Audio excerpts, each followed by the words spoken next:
علیہ فرماتے ہیں کاش اس ابلیس نے، اس شیطان نے ایاز سے سبق سیکھا ہوتا تو یہ اللہ سے کوئی سوال ہی نہیں کرتا۔ ایاز کون تھا؟ محمود، سلطان محمود غزنوی ایک بادشاہ گزرے ہیں اور نیک بادشاہ گزرے ہیں۔ ان کے ایک غلام تھے جس کا نام تھا ایاز۔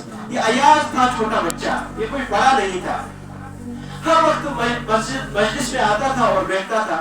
جو دوسرے وزیر ہوتے تھے، مشیر ہوتے تھے، ان کو یہ بات اچھی نہیں لگتی تھی کہ ایک بچے کو اپنے پاس بٹھا رہا ہے اور ہمیں باہر بٹھا رہا ہے بادشاہ، یہ ہماری تعظیم نہیں ہے۔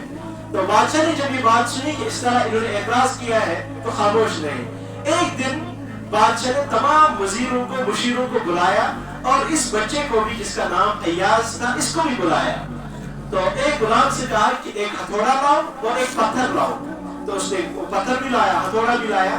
تمام جب مجلس بن گئی، اجتماع ہو گیا، تو اس نے ایک غلام کو بلایا، کہا جیب سے اپنا ایک ہیرا، قیمتی ہیرا نکالا اور اس غلام کو دیا، کہا اس کو توڑو، وہ ہے ہتھیار اور یہ ہے پتھر، اس پر رکھ کر اس کو توڑ دو۔ ان نے کہا بادشاہ سلامت، یہ تو قیمتی ہیرا ہے محمود غزنوی صاحب، یہ قیمتی ہیرا ہے، میں اس کو نہیں توڑ سکتا ہوں۔ دوسرے سے کہا، اس نے انکار کیا۔ تیسرے سے کہا، اس نے بھی منع کیا۔ چوتھے سے کہا، اس نے بھی کہا میں یہ کام نہیں کر سکتا ہوں، یہاں تک کہ سب نے وہ ہیرا نہیں توڑا۔ آخر میں اس ایاز کو بلایا، ایاز سے کہا یہ ہیرا ہے، اس کو توڑ دو۔ ایاز نے کوئی بات نہیں کی، ہیرے کو لیا اور اس کے 2 ٹکڑے کر دیے۔ بادشاہ نے کہا بچے ایاز، یہ قیمتی ہیرا آپ نے توڑ دیا، اس کو تو نہیں توڑنا تھا، اس کے بہت فوائد ہے۔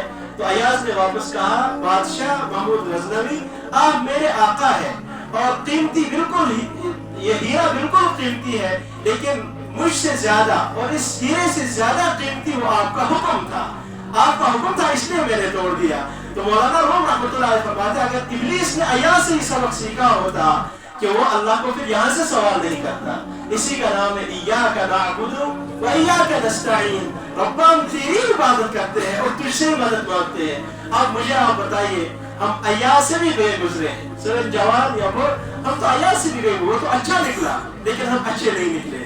اللہ کا حکم تھا کہ تم نماز پڑھو، مجھے بتاؤ کہ دکان زیادہ قیمتی ہے یا اللہ کا حکم زیادہ قیمتی ہے؟